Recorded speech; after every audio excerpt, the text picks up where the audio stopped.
যত মুসিবত যত বালা এসেছে সব জায়গায় তারা আল্লাহর উপরে তাওয়াক্কুল করেছেন, আল্লাহর উপরে ভরসা করেছেন। মুসা আলাইহিস সালাতু ওয়াস সালাম থাপ্পড় মারলেন, থাপ্পড় মারার সঙ্গে সঙ্গে মরে গেছে, হিজরত করতে বাধ্য হলো। আল্লাহ বলছেন যাও, দেশ ছাড়ো, তোমাকে মেরে ফেলবে, তোমাকে বাঁচাবে না। চলে গেলেন যেদিকে চোখ চলে যায়।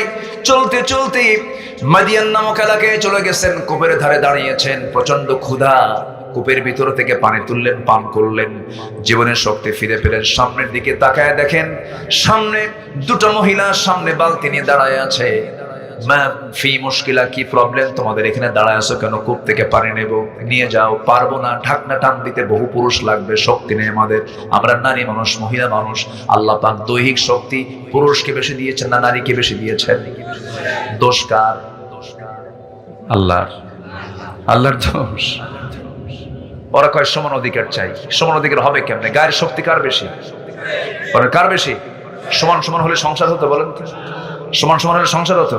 তুইও যা আমিও তাই, তুইও যা আমিও তাই। সমান সমান হবে না তো কখনো, খালি ঘুষাঘুষি হবে, খালি ঘুষাঘুষি। আমার বন্ধুগণ বললেন ঠিক আছে বালতি দাও। সাহায্যকারীর ভূমিকায় চলে গেলেন, বালতি নিলেন, কূপের ধারে গেলেন, ঢাকনায় টান দিলেন। যে ঢাকনা টান দিতে 7 থেকে 8 জন যুবকের প্রয়োজন হয়, বাম হাতে ধরলেন আল্লাহর পয়গম্বর মুসা। আল্লাহ প্রত্যেক পয়গম্বরকে দৈহিক শক্তিশালী করেছিলেন। বাম হাতে ধরলেন, সিটকে পড়ে গেল। 14 হাত দূরে গিয়ে সিটকে পড়লো। দুই মহিলা থরথর করে কাঁপে, আর এটা মানুষ না অন্য কিছু, এটা কি রে বাবা, এত শক্তিশালী কবিয়ুন আজিজ। বালতি হাত দিয়ে হরাইয়া দিয়ে বলতে, যাও তাড়াতাড়ি বাড়িতে চলে যাও, সূর্যাস্তের পরে মেয়েদেরকে বাইরে থাকতে নেই। কিন্তু দুঃখজনক হলো সত্য, আমার দেশে মেয়েরা মার্কেটে যায় সূর্যের আলোতে বেশি না, সূর্যাস্তের পরে। সন্ধ্যার পর অন্ধকার খুব ভাল লাগে, অন্ধকার খুব ভাল লাগে। চলে গেছেন ওই ছোট্ট ওই দুই মহিলা। বাড়িতে পৌঁছে যাওয়ার সঙ্গে সঙ্গে বুড়া বাপ সালাম বিনিময় হওয়ার পরে বলছে, কলিজার টুকরার সন্তান আজকে এত তাড়াতাড়ি আসলে কেমন করে? সূর্যাস্তের পর তো তোমাদের সময় লেগে যায়, আজকে তাড়াহুড়ো করে কেমন আসলে? কাব্বা, একজন যুবকের সন্ধান পেলাম, খুব শক্তিশালী যুবক, দারুণ শক্তি রাখে। ঢাকনায় হাত দিল, সিটকে পড়ে গেল। এবার বৃদ্ধ পিতা বলছে, ও আমার বড় মেয়ে কালকে গিয়ে ওই কূপের পাশে দাঁড়াবে, ওই যুবকের সন্ধান পেয়ে যাবে, আমার পক্ষ থেকে সালাম জানায় বলবে আবুনা শাইখুন কাবীর, আমাদের বাপ বড় বুড়া মানুষ, সালাম জানিয়ে বলবে আমি তাকে দাওয়াত দিলাম সেজন্য আমার বাড়িতে আসে। এই কথা বলে মেয়েকে পরের দিন পাঠায় দিয়েছেন, চলে গেছে। যুবকের সঙ্গে দেখা হলো, সালাম বিনিময় হওয়ার পরে বলছে, আপনাকে আমার আব্বা দাওয়াত দিয়েছেন, আপনি যাবেন নাকি? মনে মনে চিন্তা করলেন, এই এলাকায় একটা মানুষ আমাকে চিনে না, এমনিতে বেকায়দায় চলে আসছি, কেউ তো চিনে না, চিনলে তো ভালোই হয়, পরিচয় হলে ভালোই হয়, ঠিক আছে যাব। কিন্তু মহিলা আমি যাব কেমনে? বাড়ি ঘর তো চিনি না। বাড়ি ঘর চিনেন না তো কি হয়েছে? কোনো সমস্যা নাই, আমি আপনাকে নিয়ে যাব। আমি সামনে সামনে চলবো, আপনি আমার পিছে পিছে চলবেন। আমি ডানে যাব, আপনি ডানে যাবেন, আমি বামে যাব, আপনি বামে যাবেন, কোনো সমস্যা নাই। এবার মুসা বলছেন, মহিলা তুমি আমারে চেনো নাই, আমি সেই পুরুষ না, আমি তোমার পিছে পিছে থাকবো, আর তুমি নারী আমার সামনে সামনে থাকবে। নেতৃত্বের জন্য নারী নয়, আমি পুরুষ সামনে সামনে থাকবো, কারণ আমি যদি তোমার পিছনে থাকি আমার চোখের গুনাহ হয়ে যাবে, তুমি নারী মানুষ, আমার চোখের জেনা হয়ে যাবে। আমি চাই না আমার চোখের জেনা হোক, আমি সামনে থাকবো, তুমি আর আমার পিছে পিছে থাকবে। শুধু 2টা শব্দ বলবা, অতিরিক্ত কোনো কথা বলা যাবে না, পুরুষের সঙ্গে শুধু 2টা শব্দ বলবা। যদি ভুল করে ডানে যাই বাম বলবা, ভুল করে বামে যাই ডান বলবা, বাম ডান বাম ডান, এর বাইরে একটা শব্দ কোনো উচ্চারণ করা যাবে না। মহিলা মনে মনে করে, গতকালকে দেখলাম শক্তিশালী, আজকে দেখি দারুণ চরিত্র। এই পুরুষের কাছে নারীর মর্যাদা থাকবে, নারীর সম্মান থাকবে, নারীর সতীত্ব থেকে যাবে। খুব চরিত্রবান যুবক বটে, একজন আদর্শ নারী। ওই রকম পুরুষকেই পছন্দ করার কথা, যার মধ্যে 2টা গুণ থাকবে, একটা হচ্ছে চরিত্র, আরেকটা হচ্ছে শক্তি। আরেকটা কি বলেন? শক্তি। কিন্তু আজকের মেয়েরা কি এই চরিত্র পছন্দ করে নাকি? এই গুণ পছন্দ? এই যুগের মেয়েরা পছন্দ করে হলো ফাটা প্যান্ট। কি প্যান্ট বলেন তো? 2 হাঁটুর প্যান্ট কি ফাটা, 2 হাঁটুতে প্যান্ট কি ফাটা। মাথার চুল হলো ভাল্লুকের মতো, 2 দিকে চুল নাই, পিছনেও চুল নাই, মাথার উপরে গোল কইরা কাউয়া কাটিং। মেয়েদের মাথার চুল হলো কেমন? মেয়েদের মাথার চুল ছিল কালো, এটাকে বিভিন্ন ডিজাইন করে লাল, নীল, হলুদ, ভেড়া মডেল। কি মডেল? রুচির পতন হয়ে গেছে, রুচির কোনো গন্ধ আজকের সমাজে নাই। পর্দা পরিবেশের কোনো গন্ধ নাই, পর্দা করে না, বোরকা পরে না, এমন বোরকা পরে বোরকার গায়ে আবার আয়না লাগানো। আয়না মানে আসো, এই জাতীয় বোরকা পরা যাবে না। বোরকা হবে কয় কালার? কয় কালার? সেটার নাম কি বলেন? আরো জোরে, আরো জোরে। এটাই হলো তাকওয়া। আমার মায়েরা কি মাহফিল আছে? আমার বন্ধুগণ, এবার মূসা বলছেন আমি সামনে সামনে যাব, তুমি আমার পিছে পিছে আসবে। চলতে চলতে চলতে চলতে বাড়ি পেয়ে গেছেন। বাড়ি পাওয়ার সঙ্গে সঙ্গে বৃদ্ধ লোকটার সামনে দাঁড়ানো, সালাম দিলেন মূসা আলাইহিস সালাতু ওয়াস সালাম, করমর্দন করলেন, আলিঙ্গন করলেন। এবার বলছেন, হে যুবক, তোমাকে আমি চিনি, আমাকে আপনি চিনেন কেমনে? তোমার নাম তো মূসা। জড়সড় হয়ে গেলেন, হারে আমার চেনা মানে আমার তো বিপদ, আমি তো ঘটনা ঘটাইছি।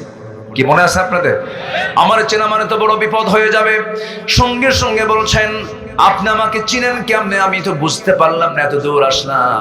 এবার বৃদ্ধ লোকটা বলছে, শোনো, শুধু নাম জানি না, কামও জানি কি, থাপ্পড় মারছো, মানুষ মরে গেছে, এরপরে আসছো। আরো জড়সড় হয়ে গেছেন।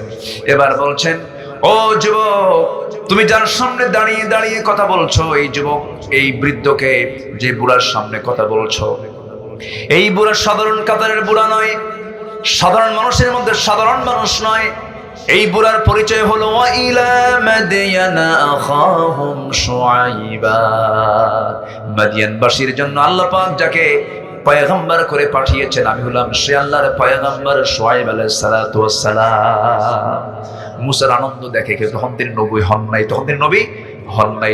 যৌবনের পদার্পণ তিনি করেছেন। কেবল যুবক, টকবকে যুবক, খুব রাগ, যুবকদের মধ্যে খুব মেজাজ ধরতরে, কি এটা যৌবনে আসে না, এরকম একটা রাগ রাগ ভাব।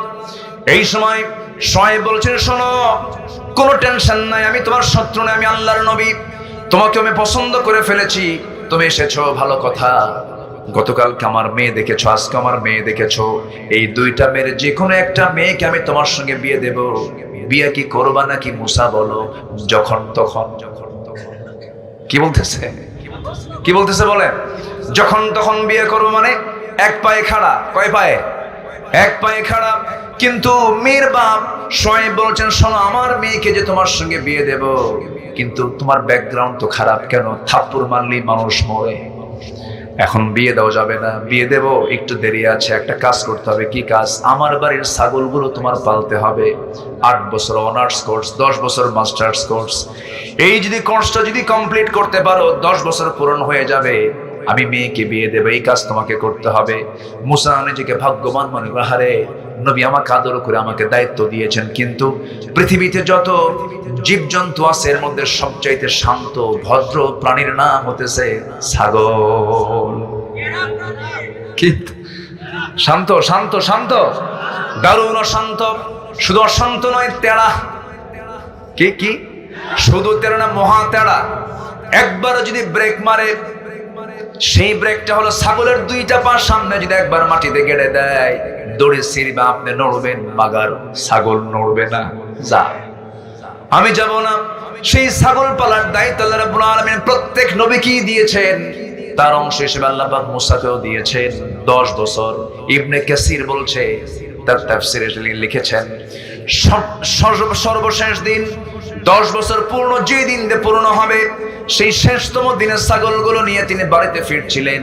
হঠাৎ করে একটা ছাগল পাল থেকে একদিকে একদম দৌড় মারলো। সেই দৌড় মারা ছাগলের দিকে মুসাও দৌড়ান, ছাগলও দৌড়ায়। বলেন তো নবীর সঙ্গে পারবে নাকি? আসতে বলেন, নবীর সঙ্গে পারবে নাকি? এই পৃথিবীতে সবচেয়ে কাদের গায়ে শক্তি বেশি ছিল বলেন? নবীদের গায়ে। আল্লাহ পাক আমার নবীর মধ্যে 100 জন জান্নাতি পুরুষের শক্তি দান করেছিলেন। জোরে বলেন সুবহানাল্লাহ। কয়শো? 100। আমার নবীর গায়ের শক্তিটা সবচাইতে কি বেশি ছিল, এবং সুন্দর ছিলেন সবচাইতে বেশি। আমার বন্ধুগণ, শেষ পর্যন্ত কি হলো? ছাগলগুলো নিয়ে আসার পথে একটা ছাগল একদিকে দৌড় মেরেছে। সেই দৌড় মারা ছাগলের পিছনে পিছনে তিনিও দৌড়ান, ছাগলও দৌড়ায়, পিছনে তিনিও দৌড়ান। শেষ পর্যন্ত ধরে ফেললেন ছাগলটাকে। ধরে ভাবলেন যে মেরেই ফেলবো রে। খেপে গেছেন, রেগে গেছেন। দুই হাতে শক্ত করে ধরে শূন্যে চড়ায় নিয়েছেন, মারবেন, আছাড় মেরে মেরে ফেলবেন। লক্ষ্য করে দেখেন বেচারা ছাগলটার চোখ মুখে দারুণ ভয়, খুব কাঁপতেছে ভয়ে। ওইদিকে লোমকূপ দিয়ে ঘামগুলো টপ টপ করে পড়তেছে। মুসা মনে মনে চিন্তা করলেন, তোরে মাইরা কি লাভ, তুই তো ছাগল। পাগলে কিনা বলে ছাগলে কিনা খায়, মেরা তোরে লাভ কি। আস্তে করে দুই পা ছেড়ে দিয়া ছাগলটাকে বুকের মধ্যে আলিঙ্গন করে নিয়ে আদর করলেন, তাকে মোহাব্বত করলেন, ভালোবাসা দিলেন, দয়া মায়া প্রকাশ করলেন। আল্লাহ বললেন, মুসা তোমার রাগ কমে গেছে, নবুয়ত দিয়ে দিলাম। জোরে বলেন সুবহানাল্লাহ। তাহলে ধৈর্যের দরকার আছে না নাই? এই যে বসে আছেন, এটা কি? জোরে করে এটা কি বলেন? ধৈর্য। নামাজ আগে না ধৈর্য আগে? ধৈর্য। ধৈর্য ছাড়া নামাজ হবে? কিছু কিছু মুসল্লি আছে খালি গাউসুল খায় মসজিদে গেলে, আছে না? খালি ঘড়ি দেখে। ঘড়ি দেখবে কি ইমাম না মুসল্লি? কারণ ঘড়ি দেখার দায়িত্ব কার? ইমামের। আর এখন ঘড়ি দেখে কারা? মুসল্লি দেখে হুজুর ও সবচেয়ে বড় বেয়াদব। আসতে কোন কেন? আসতে কোন কেন? ঘড়ি দেখার দায়িত্ব কে নেবে? ইমাম। উনি ওনার পছন্দ অনুযায়ী আলোচনা করবেন, কথা বলবেন, নামাজ পড়াবেন। এই জায়গায় কোন মুসল্লির কোন ইন্টারফেয়ার চলবে। আদব যদি না থাকে সব শেষ হয়ে যাবে। আমরা আদব রক্ষা করব। জোরে বলি ইনশাআল্লাহ। বাবা ছেলে কথা বলছে, আওয়াজ বেশি হবে কার? আস্তে কয়, আরো জোরে বলেন, আরো জোরে বলেন। আর এখনকার বাচ্চাদের আওয়াজ বেশি না বাপের আওয়াজ বেশি? বেশি বলছো বাপ, আছে কিনা? এক ধমক খায় বাপ থরথর করে কাঁপে আর মরে, মুরবি খুন দিন। বাপ বদদোয়া দেয়। আসে না এরকম সন্তান বহু? আসে না নাই? ছুরি নিয়ে বাপকে মারতে আসে। কেন আসে জানেন? এটার কারণ আছে। এগুলোর কারণ হলো শিক্ষাটা ইসলাম দিতে পারি নাই, কোরআন সবক দিতে পারি নাই। এই কোরআনের সবক যে সিনায় থাকবে, আমি হলফ করে বলবো পৃথিবীর কোন বিদ্যাশ্রমে কোন আলেমের বাপকে দেখতে পাবেন না, কোন হাফেজের বাপ মাকে দেখতে পাবেন না। বাংলাদেশের গাজীপুরে যান, আমি পরিদর্শন করেছি, ভিজিট করেছি। ওখানে কোন আলেমের বাপ নাই, আলেমের মা নাই। আছে সেখানে ইঞ্জিনিয়ারের বাবা, ডাক্তারের মা, বড় বড় অফিসারের মা, বিসিএস ক্যাডারের মা। ওরা ওদের মাকে নিয়ে বউর সাথে একসঙ্গে থাকতে লজ্জা পায়। বউ খিটখিট করে, সন্তানরা খিসমিস করে। কিন্তু ইসলাম যদি থাকতো সন্তানদেরকে সেই সুযোগই দিত না। আমার মা আগে, তোরা পড়ে, ঠিক কিনা? কোরআনকে প্রশ্ন করুন, কোরআন বলে দাও। টাকা পয়সা দিয়েছি, কোথায় খরচ করবো আল্লাহ বলে দাও। এক নাম্বার খরচের খাতটা কি? ইয়াসআলুনাকা মাযা ইউনফিকুন কুল মা আনফাকতুম মিন খায়রিন ফালিল ওয়ালিদাইনি ওয়াল আকরাবিন। জোরে বলুন আল্লাহু আকবার। খরচ করবে কোথায়? এক নাম্বার হলো বাপ মার জন্য, এরপরে নিকটতম আত্মীয় স্বজনদের জন্য। এই জন্য আমার বন্ধুগণ, আমাকে আপনাকে সিদ্ধান্ত নিতে হবে। আমি ভুল করেছি, দিনগুলো শিখে নেব, ইসলাম শিখে নেব, কোরআন শিখে নেব। সন্তানদেরকে কোনো ক্রমে দিনী শিক্ষা ছাড়া আগে অন্য শিক্ষার দিকে নিয়ে যাব না। ডাক্তার হবে, হাফেজ ডাক্তার হবে, ইঞ্জিনিয়ার হবে, হাফেজ ইঞ্জিনিয়ার হবে, এরপরে জজ হবে, হাফেজ জজ হবে, এমপি হবে, আলেম এমপি হবে, ইঞ্জিনিয়ার হবে, আলেম ইঞ্জিনিয়ার হবে, এরপরে মেজর হবে, হাফেজ মেজর হবে, ডাক্তার হবে, হাফেজ ডাক্তার হবে। এরকম করে করে যদি সব জায়গায় এরকম ইলমেওয়ালা লোকগুলো যদি সেটেল হয়ে যায়, অন্তত সেই ইঞ্জিনিয়ার কখনো রডের বদলে কখনো বাঁশ দেবে না। কি কথা কি বুঝতেছেন? কথা কি বুঝতেছেন? আল্লাহ বোঝার তৌফিক দান করুন। জোরে বলি আমিন। তাহলে প্রত্যেকটা গ্রামে আমরা ফজর নামাজ বাস্তবায়ন কমিটি গড়ে তুলবো ইনশাআল্লাহ। সবাইকে রাজি আছেন? যদি আজকের মাহফিলের ফলাফল যদি দেখেন যে জুমার মুসল্লির চাইতে ফজরের মুসল্লি মসজিদে বেড়ে গেছে, ভাবতে হবে আপনার গ্রাম হয়ে গেছে মাদক মুক্ত, নেশা মুক্ত একটা আদর্শের গ্রাম হয়ে গেছে। আল্লাহ কবুল করুন, আল্লাহ কবুল করুন। আল্লাহ মনে থাকবে তো? আল্লাহ আল্লাহ আল্লাহ। আপনি কি রাগ করতেছেন নাকি আমার কথা? আমরা কিন্তু নিজেরাই ধরা খেয়ে যাই মাঝে মাঝে। ওমরে ফারুক একদিন মাঝে মাঝে, ওমরে ফারুক রাদিয়াল্লাহু তাআলা আনহু, আচ্ছা ঠিক আছে, হ্যাঁ আসবে তো। কি যেন বলতেছিলাম, ভুলে গেলাম। ওমরে ফারুক রাদিয়াল্লাহু তাআলা মাথার মধ্যে একটা কিছু ঢুকিয়ে দিলে হেরে যায় অন্য কিছু, তাই না? আসবে, সমস্যা নাই। ওমরে ফারুক নাম শুনছেন তো সবাই? কয় নম্বর খলিফা বলেন তো? 2 নম্বর খলিফা। বহুদিন আগে একটা মাহফিলে বললাম, ওমরে ফারুককে চিনেন কে? সামনে দিকে এক ছেলে দাঁড়ায় বলে, হুজুর চিনি। কে? আমাদের বাড়ির দোতলায় ভাড়া থাকে। এটা সেই ওমর না, এটা হচ্ছে অর্ধজাহানের শাসনকর্তা, একদম আড়ম্বর নয় অনাড়ম্বর জীবনের অধিকারী, পাঞ্জাবির পিছনে ছেঁড়া, একা একা চলে, ফকিরি জীবন, কুঠির ঘরে তার জীবন চালিয়েছেন সাইয়েদনা ওমর ফারুক রাদিয়াল্লাহু তাআলা। জনগণের ঘুমের কষ্ট না হওয়ার কারণে, জনগণ যেন ঘুমে কষ্ট না পায়, রাতের বেলা তিনি খালি পায়ে হাঁটতেন, যেন জুতার সাথে সাথে যেন পাথরের ধাক্কায় শব্দ তৈরি হয়ে আমার নাগরিকের যেন ঘুম নষ্ট না হয়। যেরকম সুবহানাল্লাহ। আর নেতা আসিতেছেন ঢাকা থেকে, 3 ঘন্টা হাইওয়ে বন্ধ, ওই নেতৃত্ব মানি না আমরা, ঠিক কিনা কোন? আল্লাহ বুঝার তৌফিক দান করুন, জোরে বলি আমিন। সেই ওমর ফারুক বলছেন যে দেখো তো হুযায়ফা, আমি তোমার কাছে আসছি কি জন্য? আমি হুযায়ফার কাছে আসছি এই জন্য, আমি ওমর, তোমার কাছে আমার রাসূল মুনাফিকদের একটা তালিকা দিয়েছেন, সেই তালিকার ভিতরে আমি ওমর, আমার নামটা আছে নাকি একটু দেখো তো, আমি মনে হয় ওমর মুনাফিক হয়ে গেছি। আরে এই কথা শোনার সঙ্গে সঙ্গে হুযায়ফা কেঁদে কেঁদে বলছেন, ভাই ওমর, আপনি আমার কাছে এসে কি বললেন? আপনার ব্যাপারে রাসূল তো বলেছেন ওমর ফিল জান্নাহ, আমার ওমর জান্নাতি। যেরকম সুবহানাল্লাহ। কিন্তু সন্দেহ করেছেন আমি যেন মুনাফিক হয়ে গেছি। নাফাকা হানজালা, নাফাকা হানজালা চিৎকার মেরে মেরে নবীর কাছে এসে বলছেন, হুজুর মুনাফিক হয়ে গেছে হানজালা। কেন? আপনার সামনে দুনিয়ার কথা মনে হয় না, বাড়িতে গেলে পরে বউ বাচ্চার কথা মনে হয়। হুজুর, হুজুর, আমি বুঝি হানজালা মুনাফিক হয়ে গেছে। সঙ্গে সঙ্গে রাসূল বলছেন, না রে না হানজালা, বিয়ে আমার সুন্নাত, ব্যবসা আমার সুন্নাত, আমার উম্মতের বৈরাগ্য হলো জিহাদের ময়দান। হানজালা তুমি মুনাফিক হও নাই। জোরে কোন সুবহানাল্লাহ। আমার বন্ধুগণ, নাম্বার 2 হলো ইবাদত কবুলের জন্য নাম্বার 2 শর্ত হলো নামাজ অলসতা ত্যাগ করতে হবে, নামাজটা সুন্দর করে পড়তে হবে। as-salatu ala waqtiha inna as-salata kanat 'ala al-mu'minina kitaban mawquta। সময় মতো নামাজ পড়ব আমরা। সবাইকে রাজি আছেন? রাজি আছেন ইনশাআল্লাহ? 5 ওয়াক্ত নামাজ পড়বেন। কার একটা হাত তুলে দেখেন তো দেখি, জোরে বলি ইয়া আল্লাহ, ইয়া রহমান। আমাদেরকে ফজর, যোহর, আসর, মাগরিব, ইশা 5 ওয়াক্ত সালাত আদায় করার তৌফিক তুমি আল্লাহ দিয়ে দাও। জোরে বলি আমিন, আরো জোরে আমিন, আরো জোরে আমিন। নাম্বার 3 হলো আল্লাহ এবং রাসূলের চরম অবাধ্যতা এবং সীমা লঙ্ঘন যারা করবে তাদের কোন ইবাদত কবুল করবেন না যিনি, তিনি কে?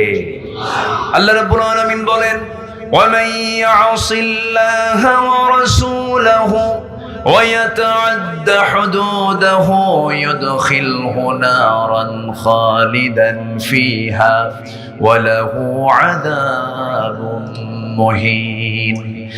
যারা আল্লাহ এবং রাসূলের সঙ্গে নাফরমানি করবে এবং সীমা লঙ্ঘন যারা করবে, সীমারেখা যারা লঙ্ঘন করবে, আল্লাহ তাকে আগুনে প্রবেশ করাবেন, সেখানে সে স্থায়ী হবে, তার জন্য রয়েছে অপমানজনক একটা আযাব। নাউযুবিল্লাহ। নবীকে ভালোবাসার প্রয়োজন আছে না নাই? আসতে বলবেন না, আছে না নাই? একজন পাগল সাহাবী দিন গ্রহণ করেছেন। দিন গ্রহণ করার কারণে আপন চাচা বাদ ছেড়ে গেল, সামনে দাঁড়িয়ে বলছে, ভাতিজা শুনলাম তুমি নাকি কালেমা পড়েছো। তিনি বলছেন, আপনি শুনবেন কেন? আপনি দেখেন, আশহাদু আল্লা ইলাহা ইল্লাল্লাহু ওয়াহদাহু লা শারীকা লাহু ওয়া আশহাদু আন্না মুহাম্মাদান আবদুহু ওয়া রাসূলুহু। হেদায়েতের মালিক কে? আসতে বলবেন, হেদায়েতের মালিক কে? আল্লাহ। চাচা কালেমা পড়ে নাই, ভাতিজা কালেমা পড়ে নিয়েছে। এবার চাচা বলছে, ভাতিজা সব ছাড়বো কিন্তু বাপ দাদা ছাড়বো না। বাপ দাদাও সোর, আমিও সোর। এরকম আছে না? কিছু লোক আছে না, আমার বাপ যে দল করে গেছে সেই দলকে আর ছাড়া যায়? আমার বাপও জাহান্নামে, আমিও জাহান্নামে। যা, যেরকম নাউযুবিল্লাহ, এটা করা যাবে না। সঙ্গে সঙ্গে ভাতিজা বলছে, চাচা আপনার বাপ আপনার দাদা ভুল পথে ছিল, গোমরা ছিল, আমি তো গোমরার পথে যাব না, আমি কালেমা পড়ে নিয়েছি। এবার চাচা থাপ্পড় মেরে সন্তানটাকে বাড়ি থেকে ফেলে দিয়া রক্তাক্ত করে এবার বলছে, তোর সমস্ত সম্পত্তি সবাইকে নিয়ে, সব কমের লোককে ডেকে নিয়ে জোর করে আদায় করে ছাড়বো। এবার ভাতিজা মুচকি হাসি মেরে বলে, চাচা সম্পদটা আপনি দেখলেন, কিন্তু আমার ইমানের কাছে সম্পদের কোনো মূল্য নাই, জোরাজুরি করার দরকার না, আমি আপনার ভাতিজা আব্দুল্লাহ অনায়াসে দিয়ে দিলাম। রাগ কমে নাই, এক পর্যায়ে পরনের লুঙ্গিটা পর্যন্ত খুলে নিয়েছে, উলঙ্গ করে ঘর থেকে রাস্তায় বের করে দিয়েছে। সে আব্দুল্লাহ মার দরজায় গিয়ে নক দিয়ে বলছেন, মা দরজা খুলো, আমার দিকে তাকাইও না, কালিমা গ্রহণ করেছি, দিন গ্রহণ করেছি, নবীকে মেনে নিয়েছে, নবীর আনুগত্য গ্রহণ করেছি, আমাকে উলঙ্গ করে আমার চাচা ঘর থেকে বের করে দিয়েছে। আমার গায়ে কোনো কাপড় চোপড় নাই বাবা, মা দেখো তো ঘরের মধ্যে কোনো সামান্য কিছু কাপড়ও যদিও থাকে আমাকে সতর্ক ডাকতে হবে। এই কথা বললেন, মা ঘর থেকে এক খণ্ড কাপড় তার হাতে দিয়ে দিল। সে এক খণ্ড কাপড় দিয়ে কোনো মতো সতর্কটা ঢাকলেন আব্দুল্লাহ। এবার বলছেন, মা পৃথিবীর কোনো দরবার ভাল লাগে না, আমার শ্রেষ্ঠ দরবার আমার নবীর দরবার, মা আমার জন্য দোয়া করো। আমি রওনা দিলাম, শীতকাল, প্রচন্ড শীতের ভিতরে একাকী রওনা দিয়েছেন, পায়ে হেঁটে রওনা দিয়েছেন, চলে গেছেন মদিনায়। নবীর হুজরাখানার সামনে, দরজার সামনে গিয়ে করাঘাত করছেন, নক করছেন। আমার নবীজি দরজা খুলে দেখেন থরথর করে কাঁপতেছে একজন যুবক, গায়ে কোনো কাপড় চোপড় তেমন নাই। কিচ্ছু বললেন না, ভিতরে ঢুকলেন। আমার নবীর ব্যবহৃত সুন্দর দুইটা জুব্বা আস্তে করে বাইরে বের করে দিয়ে বলছেন, আব্দুল্লাহ জুব্বা পড়ো। হুজুর আমার চাচা আমার শরীর থেকে কাপড় চোপড় খুলে নিয়েছে। রাসূল বলছেন, তোমার চাচা তোমাকে উলঙ্গ করে বিদায় করে দিয়েছে, আর বিশ্বনবী তোমার গায়ে তার নিজের গায়ের জুব্বা উপহার দিয়ে দিয়েছে। কোনো টেনশন নাই। আব্দুল্লাহ তুমি কি বলতে চাও বলো, তুমি কিছু চাও নাকি আল্লাহর কাছে? হ্যাঁ চাই। কি? আল্লাহ যেন আমাকে মৃত্যুর রাসপাত শহীদ হিসেবে কবুল করে নেন। আমার নবীজি দুহাত উঁচু করে আল্লাহর দরবারে দোয়া করছেন, ও আল্লাহ, আমার কলিজার টুকরা আব্দুল্লাহর জান মালকে তুমি আল্লাহ কাফের বেঈমানদের জন্য হারাম করে দাও। আল্লাহু আকবার বলেন। এই দোয়াটা যখন করলেন, সঙ্গে সঙ্গে আব্দুল্লাহর মন খারাপ হয়ে গেল। আব্দুল্লাহ বলে ফেললেন, ইয়া রাসূলুল্লাহ, আমি চাইলাম কি, আপনি করলেনটা কি? আমি তো শহীদ হতে চাই, আপনি যদি আমার জানমাল কাফের বেঈমানদের জন্য হারাম ঘোষণা করে দেন, আমি শহীদ হব কেমনে? রাসূল বলছেন, আব্দুল্লাহ রে, বুঝতে ভুল, তুমি এমন চিন্তা করো কেন? শাহাদাতের তামান্না যদি লালন হয়, ওয়া ইম্মা তাআলা ফিরাশিহি, তোমার মউত যদি বিছানায় হয়ে থাকে, আল্লাহ তোমাকে শহীদের দরজা দিয়ে দিবেন। আব্দুল্লাহ চিন্তা করো না, যাও, কোরআন দিলাম, আসহাবে সুফফায় সদস্য হয়ে যাও। জোরে জোরে কোরআন পড়েন, চিৎকার করে কোরআন পড়েন। এই অবস্থা দেখে সাহাবীরা বিরক্ত হয়ে নবীর কাছে এসে নালিশ করেন, হুজুর নতুন একজন সাহাবী আসছে, কে? আব্দুল্লাহ জোরে জোরে কোরআন পড়ে, সেজন্য আস্তে আস্তে কোরআন পড়ে। রাসূল বলছেন, আব্দুল্লাহর ব্যাপারে তোমরা কিছু বলতে যেও না, কারণ আব্দুল্লাহ ঈমান আনতে নিয়ে আমাকে মহব্বত করতে গিয়ে দুনিয়া বিক্রি করে সেই ঈমানটাকে টিকে রেখেছে। জোরে কোন সুবহানাল্লাহ। আব্দুল্লাহ জোরে জোরে পড়ুক, কেউ বাধা দিও না। আমার নবীজি তাকে কাছে কাছে রাখতেন। যুদ্ধের ডাক চলে এলো, আমার নবীজি মদিনা থেকে অভিযানে বের হলেন। রাসূল বলছেন, আমার আব্দুল্লাহ কোথায়, আমি ওকে সাথে নেব আজকে। সাথে নিয়ে রওনা করলেন, চলে গেলেন সেই অভিযানে।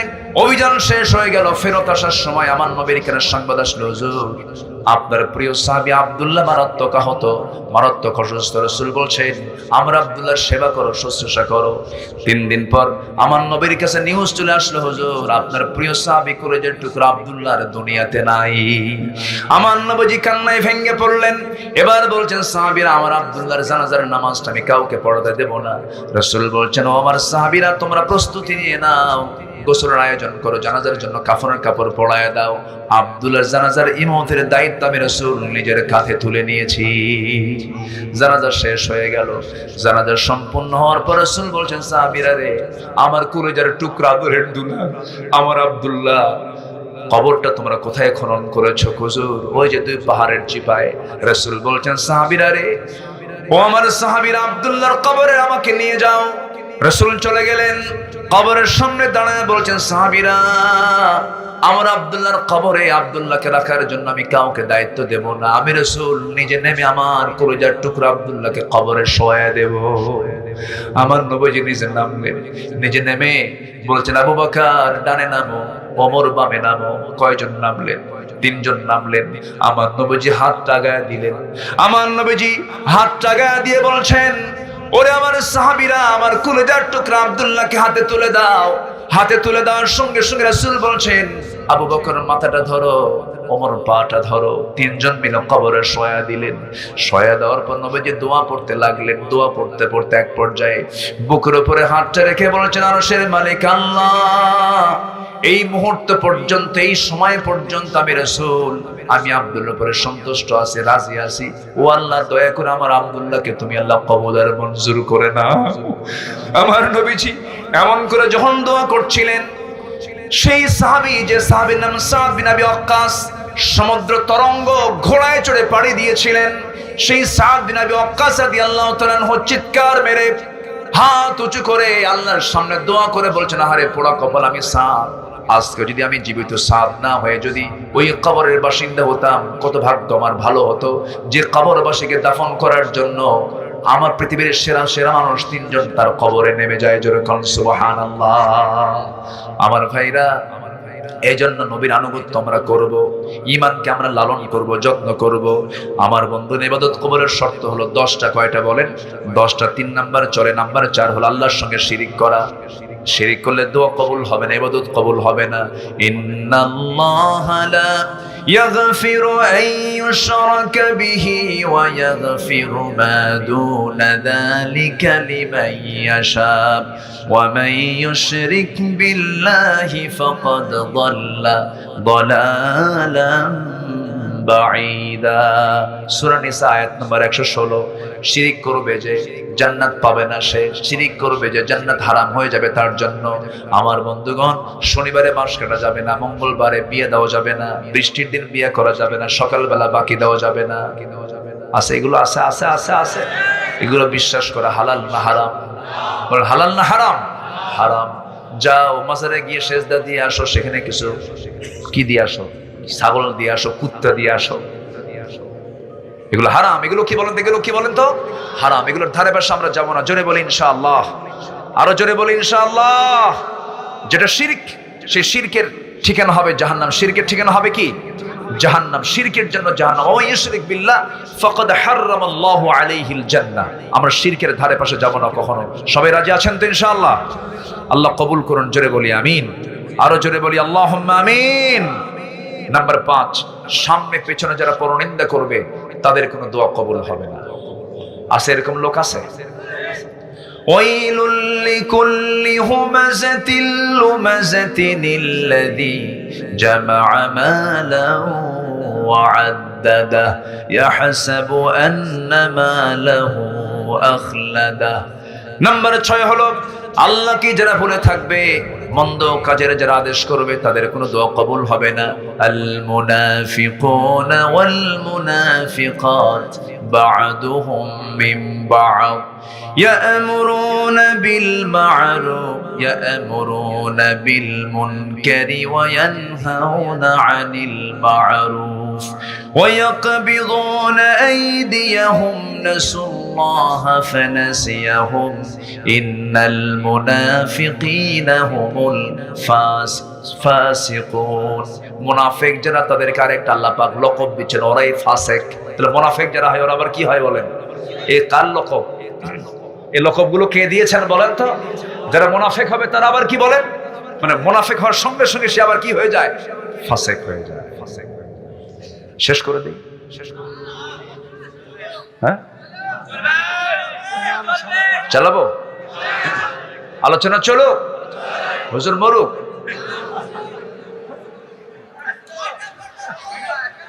মাশাআল্লাহ। যে আজকের মাহফিল, মাশাআল্লাহ, আমি খুবই খুশি হয়েছি। এত দ্রুত আপনারা মাহফিলে চলে আসছেন। আলহামদুলিল্লাহ বলেন।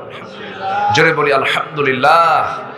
মাহফিল এমনই হওয়া উচিত। আমার পরে আরো মেহমান আছে, তো আমার ছোট ভাই আছে, আপন ছোট ভাই, সে কথা বলবে, আপনারা শুনবেন। আমার অনেক দিনের ছোট, প্রায় 1 যুগ ছোট সে। আজকে তার আলোচনা আপনারা প্রাণ খুলে শুনবেন ইনশাআল্লাহ। আমি একটু ভাঙ্গা চূড়া একটু ঘষাঘষি করে দিয়ে চলে গেলাম। সবাই নামাজ পড়বো তো ইনশাআল্লাহ। এশা এবং ফজর যারা জামাতে হবে, আল্লাহ পাক তাকে গোটা রাতের নফল নামাজের সওয়াব দিয়ে দিবে। আজকের এশা এবং ফজরের জন্য জামাতে হয়, জোরে বলি ইনশাআল্লাহ। আল্লাহ কবুল করুন, আল্লাহ কবুল করুন।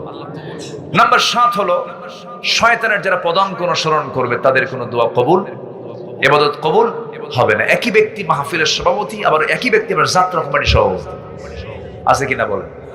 আছে কিনা বলেন? একই ব্যক্তি জুমার নামাজও পড়ে, আরেক ব্যক্তি আবার নাইট ক্লাবে গিয়ে মদ খায়, আছে কিনা বলেন?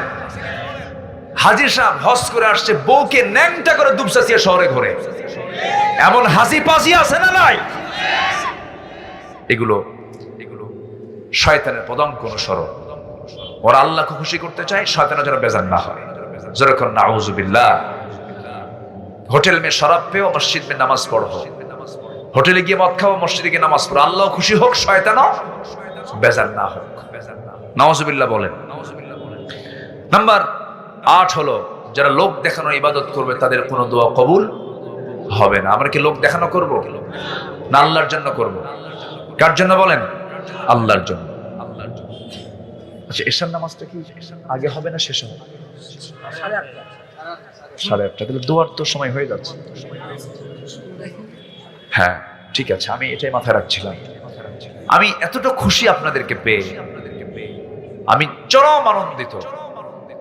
একটা লোকের কোনো নড়াচড়া নেই, পিন পতন নীরব হয়ে কোরআন শুনছেন। বলি আলহামদুলিল্লাহ। এই জন্য এক দুপচে চাদম দিঘির জন্য বিজয়ের জন্য একটা ধ্বনি আমি শুনতে পাচ্ছি। বলি ইনশাআল্লাহ। এক কথাই বলি, নূর মোহাম্মদ আবু তাহের চিনেন তো নাকি?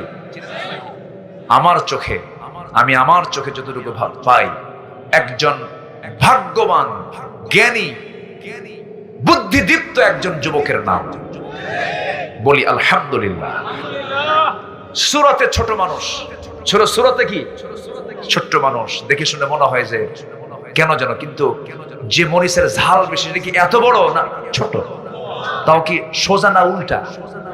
উল্টা মরিচ। তো ছোট জিনিসের ঝাল একটু বেশি হয়। আল্লাহ তুমি আমার আজকের মাহফিলে যিনি প্রধান অতিথি, উনি দোয়া চেয়েছেন, এই জন্য আমি বলে ফেললাম, সবাই তার জন্য দোয়া করবেন। আল্লাহ যেন আমার নূর মোহাম্মদ আবু তাহের ভাইকে দ্বীনের জন্য কবুল করে নেন। জোরে বলি আল্লাহুম্মা আমিন। সম্মানিত ভাইয়েরা, 9 নম্বর হচ্ছে যারা কুফরি করবে তাদের ইবাদত কবুল হবে না। যেহেতু রেকর্ড হয় কথাগুলো, রেকর্ডের জন্য ফিনিশিং কথা একটু বলা দরকার। আর ইউটিউবার যারা এসেছেন আজকের মাহফিলে, মাশাআল্লাহ অনেক ভালো, তারা অনেক ভালো, কিন্তু কিছু কিছু জিনিস একটু কালো বানান। সেটা হলো একটু যদি ভুল ভাল হুজুররা বলতেও পারেন, হয় না? 2 ঘন্টা বক্তৃতায় কথা বেশি যার, ভুল বেশি তার, এটা হতেই পারে। ভুল যেটা হয় ইউটিউবাররা করে কি জানেন? এই ভুলটাই ফরওয়ার্ডে দেয়, দেখুন হুজুরের কি কাণ্ড। এ আছে কিনা বলেন? এটা করবেন না, এটা কখনো করবেন না। এটা অনেকের জন্য বিশাল একটা মান সম্মানের বিষয় হয়ে দাঁড়ায়। মান সাতারা মুসলিমান সাতারাহুল্লাহু ইয়াউমাল কিয়ামাহ। যে ব্যক্তি কোনো মুসলমানের দোষকে, অনিচ্ছাকৃত একটা দোষ হয়ে গেছে, ভুল হতে পারে, যে আড়াল করবে, আল্লাহ পাক কিয়ামতের দিন তার দোষকে আড়াল করবে। আমি আমার এই 26 বছর 25-26 বছর আমি চেষ্টা করেছি, আমি আজ পর্যন্ত আমি এটা মাথায় রাখি, মঞ্চে উঠে আমি 1000 বার ভেবে একটা শব্দ চয়ন করার চেষ্টা করি। আমি ভাবি যে আমার প্রত্যেকটা কথার রেকর্ড কে করছেন? আসতে বলবেন না, কে করছেন? যদি কোনো কথা পাই বলি, না পাইলে চুপ থাকি। আজেবাজে অজানা কোনো কথা যেন আমাদের মুখ থেকে না বের হয়, কোনো খারাপ যেন কোনো শব্দ চয়ন মুখ থেকে না বের হয়। জোরে বলি আল্লাহুম্মা আমিন। এক মহিলা সেদিন আমার ফোন দিয়ে বলে, হুজুর আমার স্বামী না সকালেও তালাক দেয়, বিকেলেও তালাক দেয়, আমি কি আসি না নাই? কন্ত এটা কি কোনো কথা বলেন তো? এগুলো কি কোনো আচরণ? ইমানদারদের আচরণ এগুলো হবে?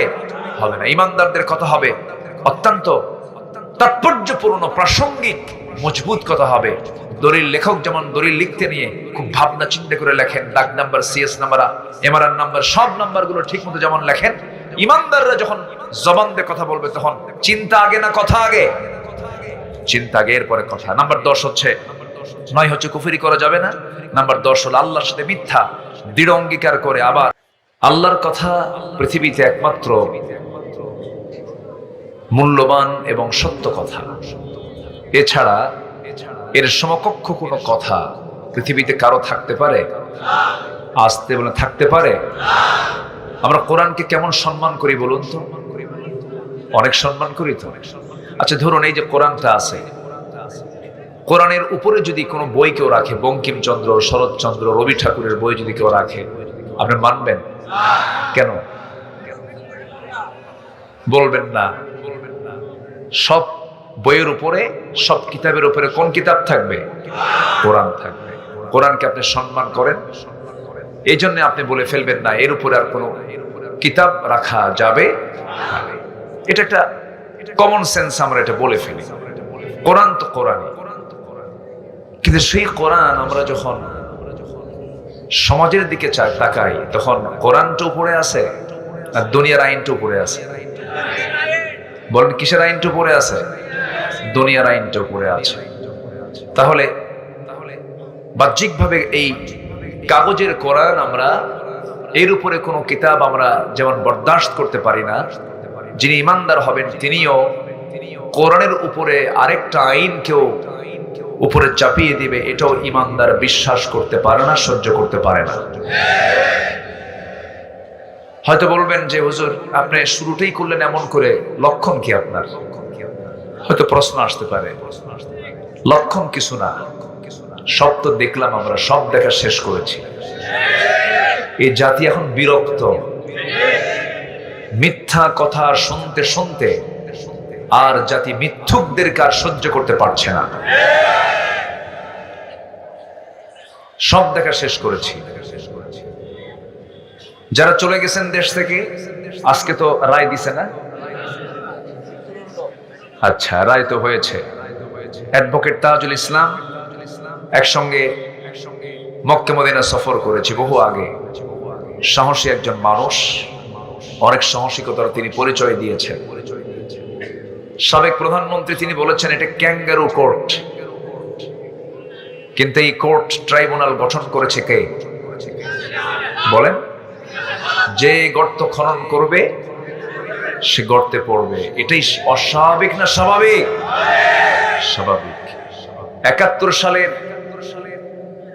সেই যদি ইতিহাসকে টেনে ৪০-৫০ বছর পরে এসে যদি এত কিছু করতে পারেন, আমরা পারি নাই। আমাদের সন্তানকে পাখির বাচ্চার মতো গুলি করে হত্যা করেছে জুলাই আন্দোলনে।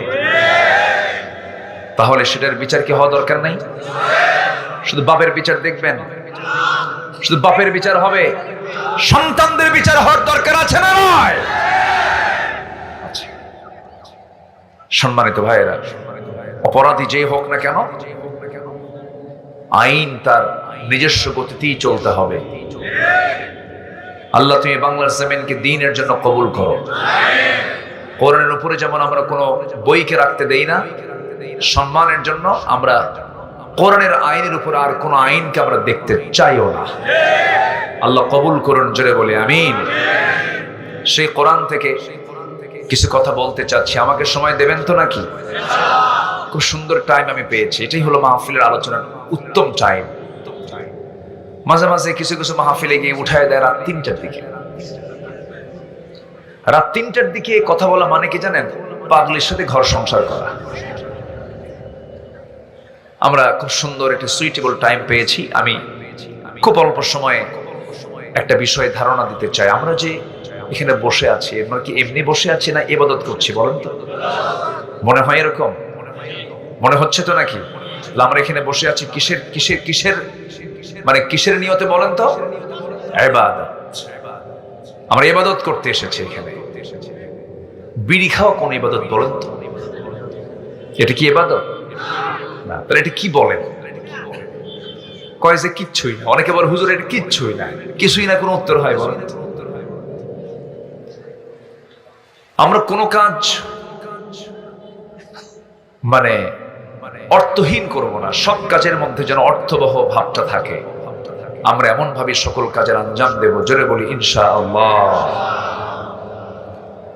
আমরা ইবাদত করতে এসেছি। আমরা বসে থাকা, দ্বীনের কথা শোনা, এটা একটা ইবাদত। এবং এই তেলাওয়াতে, এই আলোচনায় কোনো লস নাই। আল্লাহ রাব্বুল আলামিন বলেন, ইন্নাল্লাযীনা ইয়াতলুনা কিতাবাল্লাহি ওয়া আকামুস সালাতা ওয়া আনফাকু মিম্মা রাযাকনাহুম সিররান ওয়া আলানিয়াতান ইয়ারজুনা তিজারাতান লান তাবুর। সূরা ফাতিরের ভিতরে আল্লাহ রাব্বুল আলামিন বলেন, নিঃসন্দেহে যারা আল্লাহর কালামকে তেলাওয়াত করবে, নামাজ যারা কায়েম করবে এবং আমি যা দিয়েছি তা থেকে গোপনে প্রকাশ্যে যারা খরচ করবে, এই তিনটা কাজে তাদের কোনোদিন লস নাই। জোরে বলুন সুবহানাল্লাহ। আমরা লসে যাব না লাভে যাব? কার পরামর্শে? কার পরামর্শে?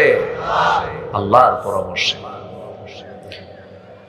আমার বন্ধুগণ, মানব জীবনে বান্দার যত কাজ আছে, কোন কাজ ইবাদতের বাইরে নয়। আপনার শৌচকার্যের প্রয়োজন, পেশাবখানায় যাবেন, সেটা মনে হয় ইবাদত নয়? আস্তে কয়, বলেন বলেন কি ইবাদত? আপনি রাত্রিবেলা স্ত্রীর সঙ্গে ঘুমাবেন, এটা আপনার জন্য ইবাদত। সহবাসে মিলিত হবেন, এটা আপনার জন্য ইবাদত। কিন্তু অন্যের বউ না, কিন্তু আবার এটা যেন নিজের বউ হয়। এখন তো স্বামী স্ত্রীর পরিচয় চাইতে এখন বয়ফ্রেন্ড গার্লফ্রেন্ডের পরিচয়টাই বেশি। এই মাইক এত সোঁসো করে কেন? শোনেন না আপনারা? মাইক হলো কই? দেখেন না কেমন হচ্ছে, আপনি শোনেন না? একটু ক্লিয়ার রাখেন সম্মানিত ভাইয়েরা। তাহলে একভাবে রাখেন, বাস এভাবে আছে, এভাবে রাখেন। এখন স্বামী স্ত্রীর পরিচয়ের চাইতে এখন বয়ফ্রেন্ড গার্লফ্রেন্ডের পরিচয়টাই বেশি। কোন ছেলে যদি বলে আরেক ছেলেকে, এই তোমার কি গার্লফ্রেন্ড আছে? না তো, তুমি তো মানুষই না, তুমি তো আদিম যুগের মানুষ, তুমি তো আপডেট না। একটা যুবকের জীবনে গার্লফ্রেন্ড থাকবে না, এটা কি হলো? বলে ফেলে। বয়ফ্রেন্ড গার্লফ্রেন্ড মুসলিম কোনো ভাষা নয়, এটা হলো ইউরোপিয়ান আমেরিকান কালচার, ইউরোপিয়ান আমেরিকানদের ভাষা এটা, বয়ফ্রেন্ড গার্লফ্রেন্ড। ওই দেশে ধরেন মেসি, নাম শুনছেন তো? মেসির 4টা ছেলে আছে, তার 4টা ছেলে মেয়ে আছে। গার্লফ্রেন্ডের সঙ্গে তার পরিচয়, বিয়ে হওয়ার আগে 4 বাচ্চা হয়েছে। কি হওয়ার আগে? বিয়ে হয়ই নাই। সম্প্রতি শুনলাম যে 4 বাচ্চা হওয়ার পরে কয়েকদিন আগে নাকি বিয়ে হয়েছে। এটা হচ্ছে ওদের দেশের জন্য, ওদের কালচার এটা। কিন্তু মুসলমানদের জীবনে কি স্বামী স্ত্রীর সম্পর্ক ছাড়া কোনো গার্লফ্রেন্ড বয়ফ্রেন্ড থাকতে পারে? আসতে বলবেন না, থাকতে পারে? মাইকলা, আপনি মাঝে মাঝে এখানে এসে শুনবেন, এখানে দেখবেন যে এখানে ঠিক আছে কিনা, একটু খেয়াল করুন। কমায় দিতে হবে একটু, হ্যাঁ, আওয়াজ একটু কমানো দরকার মাঝে মাঝে। হ্যাঁ, সম্মানিত ভাইয়েরা, তাহলে এই তো মুরব্বীও বুঝে, তো শুধু আমি বুঝি? বুঝি না, আমি কিছু বুঝি না। সম্মানিত ভাইয়েরা, তাহলে বয়ফ্রেন্ড গার্লফ্রেন্ড এগুলোতে যারা বিশ্বাসী, তারা কি কখনো এই দেশে ইসলাম কায়েম হোক, পর্দার বিধান জারি হোক, এটা কি চায়? আসতে বলবেন না, চায়? চায় না। সুদখোর যে সুদ খায়, ও কি কখনো ইসলামী আইন চাবে? চাবে না। মদের দোকানদার আমার দেশে 54 বছরে নামাজ কায়েমের আইন পাশ হয়েছে না সুদের আইন পাশ হয়েছে? যাকাতের আইন না মদের আইন? বিয়ের বৈধতা না বেশ্যাবৃত্তির বৈধতা? নোংরামি আইনগুলো পাশ করেছে। কারা পাশ করেছে? যারা মদের আইন, যারা মদের বোতল নিয়ে রাত পার করে, যারা নারীবাজি করে, যারা নাইট ক্লাবে দিনাতিপাত করে। আবার মাহফিল আসলে মনে হয় উনি আসমান থেকে জিব্রাইল নামছে। এরকম চরিত্র আর দেখতে চাই না। নির্বাচন আসলে পরে মাথায় টুপি লাগায় এবং আসরের নামাজ 5 বার পড়ে। কয়বার পড়ে? 5 জায়গায় গিয়ে কয়বার পড়ে? 5 বার পড়ে। এগুলো হচ্ছে সিজনাল ধর্মের ব্যবসায়ী, ঠিক কিনা বলেন? আমরা এগুলো মানি না। আমরা ইবাদত করব নির্দিষ্ট দিন না সব দিন? 1 ঘন্টা না 24 ঘন্টা? 1 মাস না 12 মাস? 12 মাস। ইবাদত এর কি বলে? আমার বন্ধুগণ, এই ইবাদতগুলো যে আমরা করছি, শুক্রবারে জুমার নামাজে যাই, রমজান মাসে 30টা রোজা রাখি, আমার বন্ধুগণ, আমার আপনার যে আমল নামাগুলো দান সদকা করি, মসজিদ মাদ্রাসা বানাই, এতগুলো কিছু করি, এই সমস্ত ইবাদতগুলো আমার আপনার কখনো কবুল হবে না যতক্ষণ না পর্যন্ত আমি 10টি অপকর্ম না ছাড়তে পারবো, 10টা পাপ আমি না ছাড়তে পারবো। 10টি অন্তরায় হবে ইবাদত কবুলের জন্য। 10টা অন্তরায় আছে, এর মধ্যে 1 নাম্বার হলো প্রত্যেকটা বান্দার মধ্যে যতক্ষণ না মুনাফিকি না বাদ যাবে, ইবাদত কবুল হবে না। নামাজের মধ্যে বললো ইয়াকা না'বুদু ওয়া ইয়াকা নাস্তাঈন, আল্লাহ তোমারই ইবাদত করি। বাইরে আসে করে কি? আল্লাহর আইন বাদ দিয়ে অন্যের আইনের পিছনে দৌড়ায়। আছে কিনা? আছে কিনা? আছে কিনা? এটা কি ইবাদত না ভণ্ডামি? ভণ্ডামি। নামাজের মধ্যে স্লোগান দিল, যখন নিয়ত বাঁধে তখন কি? আরো জোরে, আরো জোরে। যখন রুকুতে যায় তখন কি? সেজদায় গেলে কি? সেজদা থেকে উঠতে কি? নামাজের স্লোগান সমাজেও কোন স্লোগান হবে? নামাজ এবং সমাজের স্লোগান হবে কি বলেন? আরো জোরে, আরো জোরে। যারা এই স্লোগানের সঙ্গে যারা সাংঘর্ষিক ভূমিকা পালন করেন, যারা বলেন যে নামাজে এই স্লোগান থাকবে, সমাজে এই স্লোগান থাকবে না, নতুন করে মুসলমান হতে হবে। জালো জালো, আগুন জালো, আমরা জ্বালাবো না, আমরা নিভাবো। আমরা কি করব? নিভাবো। রাগ করছেন নাকি আপনারা? শোনেন, 16 বছর কথা ছাড়ি নাই, এখন কথা বাদ দেব? আপনি বললেও তো বাদ দেব না, কথা বলতেই হবে। সম্মানিত বন্ধুগণ, তাহলে ইবাদত কবুলের জন্য সবচেয়ে বড় শর্ত হলো 10টা অপকর্ম ছাড়বো আমরা। নাম্বার 1 হচ্ছে মুনাফিকি ছাড়বো। মুনাফিক তো নাই, মুনাফিক দুচ্ছেচি আছে, আদম দিকে আছে। মুনাফিকি করা যাবে? মুনাফিক হলো মুখে এক অন্তরে আরেকটা, ওয়াদা করলে ভঙ্গ করে, আর যখন না সারতে পারে তখন মুখ খারাপ করে। এরকম লোক আছে কিনা বলেন? আচ্ছা, এরপরে যখন কথা বলে তখন শুধু ঘন ঘন মিথ্যা কথা বলে। মিথ্যা কথার তালিকায় দেশে সবার আগে কারা? মুনাফিক তো ঠিকই আছে। কোন শ্রেণী, কোন ধরনের লোকগুলো সবচেয়ে বেশি মিথ্যা কথা বলে? বলে দেখেন, দেখছেন নেতারা বলে কি কয় রে? নেতারা মিথ্যা কথা বলে, বলে বলে বলে বলে বলে বলে।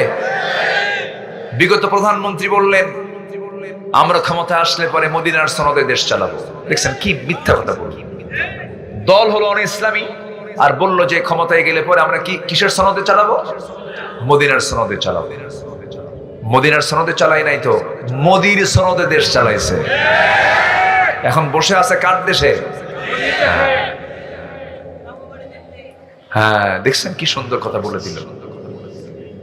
মামুবাড়ি দিল্লি শব্দটা এসেছে আল্লামা সাইদির মুখ থেকে 25 বছর আগে, 25 বছর।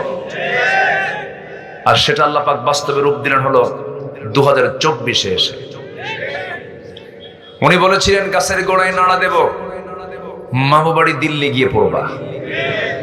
রাজস্থান ছিল, চেন্নাই ছিল, হায়দ্রাবাদ ছিল, কলকাতা ছিল, আসামের গুয়াহাটি ছিল, ত্রিপুরার আগরতলা ছিল, নেপাল ছিল, ভুটান ছিল, শ্রীলঙ্কা ছিল, মায়ানমারের ইয়াঙ্গুন ছিল, বোনের বাড়ি লন্ডন ছিল, বিয়ে বাড়ি আমেরিকা ছিল, কোথাও পড়লো না, সোজা গিয়ে মামুবাড়ি। সম্মানিত ভাইয়েরা, সম্মানিত বন্ধুগণ, আমার বিশ্বাস টুডে এন্ড টুমরো বাংলার জমিন আল্লাহর দিন কায়েম হবেই হবে। জোরে বলি ইনশাআল্লাহ, আরো জোরে বলি ইনশাআল্লাহ।